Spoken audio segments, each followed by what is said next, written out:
let's start with Comedy Bang Bang, the podcast, which is now into its 900th-ish episode. Yeah. Yeah. One of the things I would love to know about that is I love the way that you are distinct from the guests in that you are not playing a character, but you are being a fun version of you.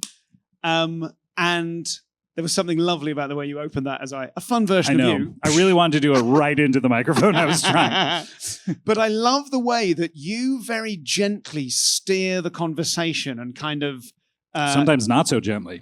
Sometimes not so gently. Yeah. Exactly. Well, just talk to me about that, about those processes. You presumably have got an eye on what you think makes the best version of the show. Yes. And you kind of steer towards it. I remember there was one I listened to recently where someone said, so, and what's going on with you? And you replied something like, what's going on indeed? And then just got straight back into it. Just very deftly. Yes. Who cares what's going on with exactly. me? Yeah.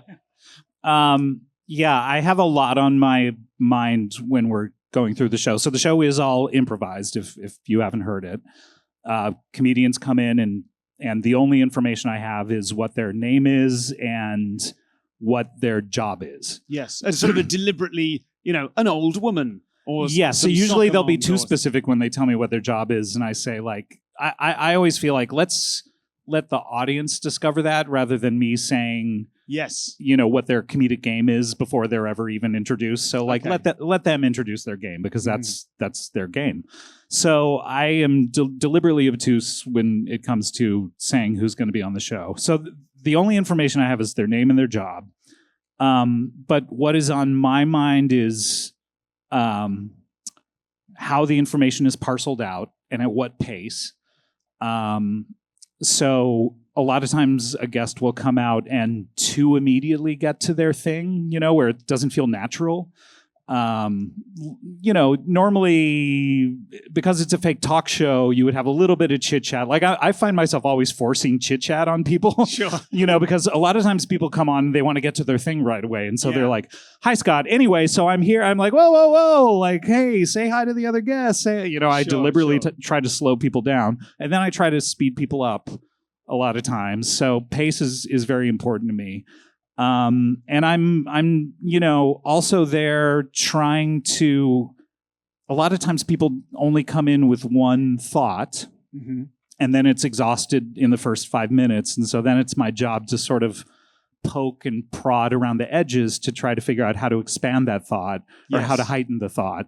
So I ask a lot of leading questions that I hope they'll say yes to, like, does that mean that you, if I ever say, does that mean that you, it's like I'm trying to like heighten your thing, Yes, gotcha. Okay. Yeah. So there's a lot of just what I'm trying to do to sort of make it fit within the confines of what I think is a good episode. And a lot of times it's just purely my own taste level of if I get bored with what a comedian is bringing in, that I try to poke around and try to find something new with it, if that makes sense. Yes. And what is the difference between an episode where you come away from it thinking that's exactly what I'm going for, and coming away sometimes thinking, okay, well, that was, it's a good enough one. What are the differences between those things? I think there is a difference between an episode I really enjoy and an episode that the audience will really enjoy, if that makes sense. I think you can come away going, well, the audience are going to love that, but I'm annoyed. Not that I'm annoyed. It's just a different sort of bit of muscles that I'm trying to use. So the ones that I really enjoy are ones where we never even really get to the thing that someone came in to discuss. And we just have a very fun, free-flowing conversation that goes into a lot of different side avenues. I think there was an episode recently with Andy Daly who came on who had something very specific he wanted to talk about. And by the end of the episode, I realized we had never gotten to it. And I apologized. He's like, I don't care. It's like, those are the kind of episodes that I personally really enjoy.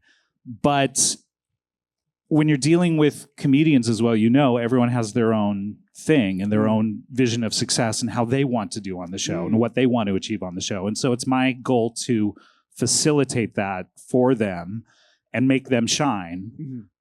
So if they have a very specific thing that they want to get out, it's my job to sort of be able to tell where they're going with it and then help them along. Okay. And with some of your more frequent collaborators, with the Pauls and the Laurens, what is the, like, with that kind of curator's eye that Dan Pasternak was sort of mentioning before, what is it that, like, what do you think of as, like, what's the Paul F. Tompkins-ness of Paul that you think is particularly fun to play with? Paul, the reason I have so much fun with Paul is because he is really expert at these side tangents. And very interestingly, I think we were discussing this the other day. We were talking to a group of college students, and it reminded me that when he first came on the show, for the first couple of years, I think, he would send me beats of what his character was going to do before every show. I would get an email and I would be like sort of reading off notes and getting to a pre-planned bit that he had planned out. And it's so different now between us, where nowadays he doesn't even know who he's going to be. And I'll say, like, hey, who are you going to be today? And he goes, I don't know.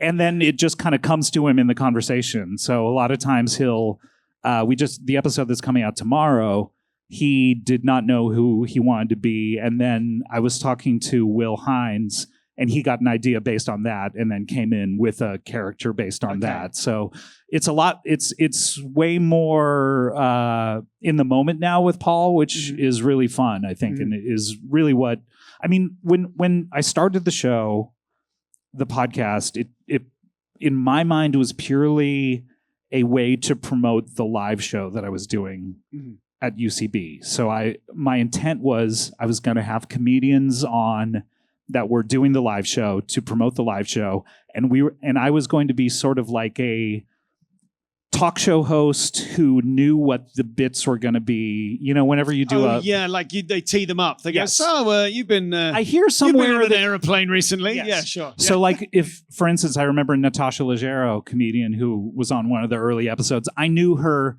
stand-up really well, and so I was doing that, like, but what happens when you do you know what I mean? I was just teeing up their jokes. So that's what I thought it was going to be.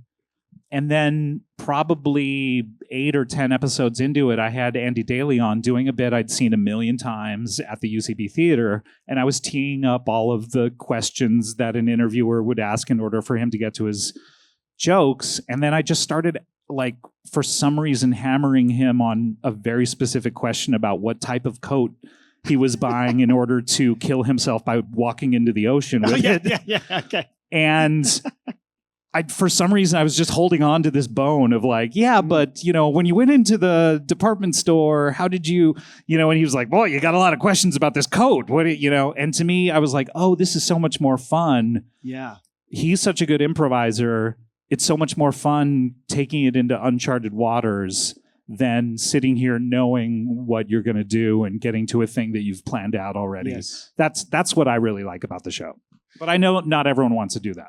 You were talking about Andy Daly. Oh, yeah, kind of pulling apart. Like, who has the harder job? Because I think it must be so fun as an improviser to go, oh, I'll be safe because I'll be challenged by someone who knows how to challenge. Do you know what I mean? Who knows how to... Like you're not just yes-anding. You're like yes and specifically this and explore that. So it's almost like, I wonder if for them it's an element of it is like guided improv with a safe partner. Yeah, it feels a little like that. I wonder if it's harder for them or harder for you because you're steering it, but you don't have to answer the questions. You can just ask difficult questions. Yeah, I mean, I feel like I've put in my 10,000 hours or whatever in podcasting where I sort of know how to do it now in terms of my role, but it is very thrilling when I get to do other shows and I get to be the character guest and they get to be interviewing me because then it's just, I think it's a little more challenging when you're the character. Yes. Okay. I mean, it's more challenging for me because I've done it so much on the other end. So it's like more exciting for me to be the character guest. If that makes sense. Gotcha. And in terms of your own kind of improvising history and learning and what have you, I was sort of thinking about I don't know if you consider there are other kind of competitor podcasts who are doing something similar. But if someone were to to try to do what you do with Comedy Bang? I suppose what I'm asking is, like, what do you want to do the English version of the show? Can you license it for comedy? I don't know what I'm trying to think. I can't. I reached for the equivalent in English. Yeah, thank you. Comedy rat-tat-tat. Lovely. In terms of your superpowers as an improviser and as a kind of guider and a curator of the show, what have you, I suppose what I'm asking is, if someone were to rip you off, why wouldn't their version be as good as yours? I don't. That's a complicated question. Yeah, it might be. Think about it harder.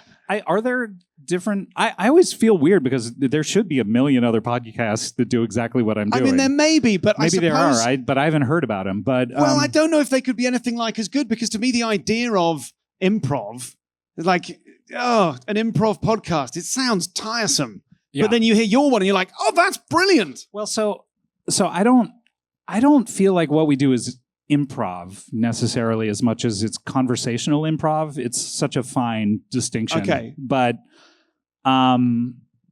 it's improv is a different type of thing. Like if you learn how to do improv, you're learning how to do it in scenes and acting. And this is like talk show improv, which is slightly easier, I feel like. And because no one's watching you while you do it, it's the theater of the mind. Yep. Anything can happen. So it's a little bit easier as far as I'm concerned. I don't have training as an improviser, other than just doing this podcast a million times. So, anytime I'm doing an improv show, if someone asks me, hey, come do my improv show, I'm always like a little out of my element, because I know the rules. I've seen a lot of improv, but I haven't taken to it like Paul F. Tompkins has, where he just like never took an improv class and is genius whenever he does an improv show. I'm always like a little on the outside going like, oh yeah, we wipe the scene. Oh yeah, right. Like I just don't have the training.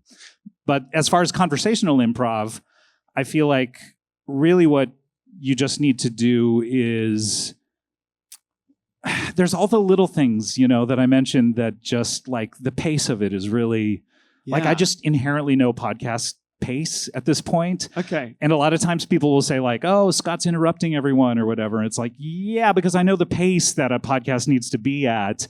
And there would be a lot of dead space in podcasts without a host constantly going like, yeah, but what about the, what I mean? So like, I'm always trying to fill the space for the pace that I think I want things to be at, if that makes sense. Okay. And when does it not work? What sorts of things does a guest do that make you go, like internally part of you is going, oh, that's going to be a challenge? So there are various types of character guests who come on the show.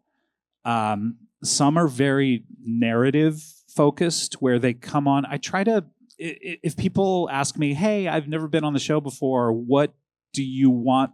What makes a good guest? I'll usually say, this is a talk show, so people come on talk shows to talk about something. Yeah, okay. That usually means a narrative of some sort. So you come in with I've been invited here to talk about this. Imagine what a producer would have riffed up with you beforehand. Exactly. Yeah, gotcha. So sometimes what guests will do, and it's not my favorite thing, is they will have a funny way of talking, and that's the extent of it, or they are crazy. Okay. and they come on and I ask a question, and they'll kind of negate the question and just be insane. And there's nothing really to talk about with an insane person. Sure. You know what I mean? Like someone who's insane in a certain way, yes. Because you can dig into like, what was it that changed in your life that turned you into what you are now? You know? Okay. But someone who is spouting nonsense and saying gibberish is very, very difficult for me. And you run out of questions so quickly when someone is just being insane. Ego Odom used to laugh because I told her this once. I was like, if you ever find me asking, so why did you start doing whatever it is that you started doing? It's because I'm flailing as an interviewer. Because the character's so crazy, I don't know what to ask. Yes. And so she laughed at that. And then during her interview, I asked her like intentionally. And so now I intentionally ask her that in any interview to try to make her laugh. But that's what is very difficult to me is I don't know that I have the skill set to turn that into something successful necessarily. So I sometimes will like give up in the middle and like go back to a previous character and say, what do you think about this? You know, because I know they'll say something interesting about it. That's the most difficult kind of guess for me. I'd love to hear almost like a director's commentary of you listening back to an episode and going, I'm flailing there. Yeah, I only say that when I'm in trouble. I hate listening to my show so much that I have to do it at the end of the year for the best ofs. I listen to all the clips and pick them out, and it's just terrible. Why do you hate it so much? Why is that? Actually, you know what? For the best of, sometimes I enjoy it because I'll go, I totally forget every show that I do the minute it's over, and it'll remind me of like, oh man, that was really funny. Oh, that's nice. But I just cannot stand listening to myself. Is it the sound of your own voice? Is it the decision? Are you thinking, oh, I could have done that better? It's just transporting me back into something I've already done. Like, why listen to it again? I don't know. It seems like a waste of time to me. Curious. Yeah. So like for Freedom, that's part of Lauren's duties is she listens to every episode to see if she wants to cut anything. Because the minute I do it, I go, I don't care. Just put it out. You know? Okay. So that's established in the creation of Freedom. Not in the creation, but it's going to be. Yes, the roles have been, I work out the contract details and she has to listen to every episode. Yes. Okay. And Paul shows up. And one of the things like with Bang Bang, and obviously not with Freedom, if it's always the three of you, but with Comedy Bang Bang, you're deciding presumably which guests and which improvisers to have at each time. So part of you is thinking, if I have that person, then I probably don't want that person because they'll bring a similar energy. Exactly. Yeah. So it's always this kind of alchemy where you're like, oh, these people know each other and work together really, really well. So let's have the three of them on. But then I also really like having people who have never met before on. Yeah. But I am very conscious of like, okay, yes, this person is just an agent of chaos who comes in and says crazy things. I need someone to anchor it by having a strong narrative arc to them. And then the crazy person can come on and just be additive to that, if that makes sense. Yes, gotcha. So who would, just as a thought experiment, who would be the best cast that would do the worst job? I mean, the show we did yesterday was it was really fun, but in the middle of it, I was realizing that I had booked 3 agents of chaos who were just like craziness, you know, and and they're all super funny and people that I've had on the show, you know, millions of times. But I was like, oh man, if only there were one person. But you know, nowadays I know how to sort of rein that in and then take it into another direction. That's why I started the round table in the middle of the show that I did yesterday, because then it has some sort of narrative structure to it of like, now I'm going to ask you questions, you know? Yes. So that helps you impose some structure on the chaos. So it's a lot of times, you know, I have little tricks that I can rely on. A lot of times that would be like playing Would You Rather. You know, if we're like 2 segments into a show and we've run out of things to talk about, then it's time to pull out a game, you know?